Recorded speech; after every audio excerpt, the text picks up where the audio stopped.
দীর্ঘ ৪ মাসের টানা ঝড় বৃষ্টির পর অবশেষে শেষ হতে চলেছে চলতি বছরের বর্ষা অধ্যায়।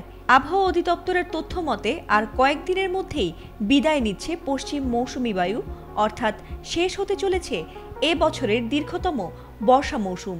কিন্তু এরপরে আসছে একাধিক শৈত্যপ্রবাহ, যার ফলে চলতি বছরের শীতে পড়তে চলেছে হাড় কাঁপানো শীত।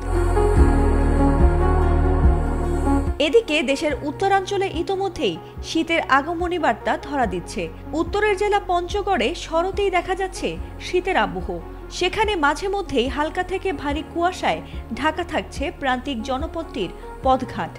এছাড়া আবহাওয়া অধিদপ্তরের প্রকাশিত ৩ মাসব্যাপী দীর্ঘমেয়াদী পূর্বাভাস বলছে, আগামী মাসগুলোতে একাধিক শৈত্যপ্রবাহের মুখোমুখি হতে পারে দেশ।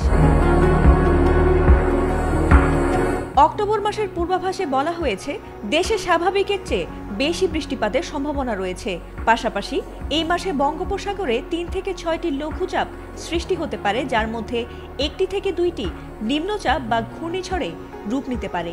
এছাড়াও অক্টোবর মাসের প্রথমার্ধে দক্ষিণ পশ্চিম মৌসুমি বায়ু পর্যায়ক্রমে বাংলাদেশ থেকে বিদায় নেবে। তাই এই সময়ের মধ্যে সারা দেশে ৩ থেকে ৬ দিন মাঝারি থেকে তীব্র বজ্রবৃষ্টি এবং ৪ থেকে ৮ দিন হালকা থেকে মাঝারি ধরনের বজ্রবৃষ্টি হতে পারে। আবহাওয়ার পূর্বাভাসে আরও বলা হয়েছে, অক্টোবর মাসে দিন ও রাতের তাপমাত্রা ক্রমান্বয়ে হ্রাস পেতে পারে। তবে দিন ও রাতের তাপমাত্রা স্বাভাবিকের চেয়ে কিছুটা বেশি থাকতে পারে। তবে অক্টোবরের শেষ ভাগে দক্ষিণ পশ্চিম মৌসুমি বায়ু পুরোপুরি বিদায় নিলেই শীতের আমেজ আরও বেড়ে যাবে বলে ধারণা আবহাওয়া বিশেষজ্ঞদের। অন্যদিকে শীতকালে শেষ রাত থেকে সকাল পর্যন্ত দেশের কোথাও কোথাও এবং নদ নদী অববাহিকায় মাঝারি ও ঘন কুয়াশা এবং অন্যত্র হালকা ও মাঝারি ধরনের কুয়াশা পড়তে পারে। বিশেষ করে ডিসেম্বর মাসে দেশের উত্তর উত্তর পশ্চিমাঞ্চল ও মধ্যাঞ্চলে ১ থেকে ২টি মৃদু শৈত্যপ্রবাহ বয়ে যাওয়ার সম্ভাবনা রয়েছে বলে জানিয়েছে আবহাওয়া অফিস।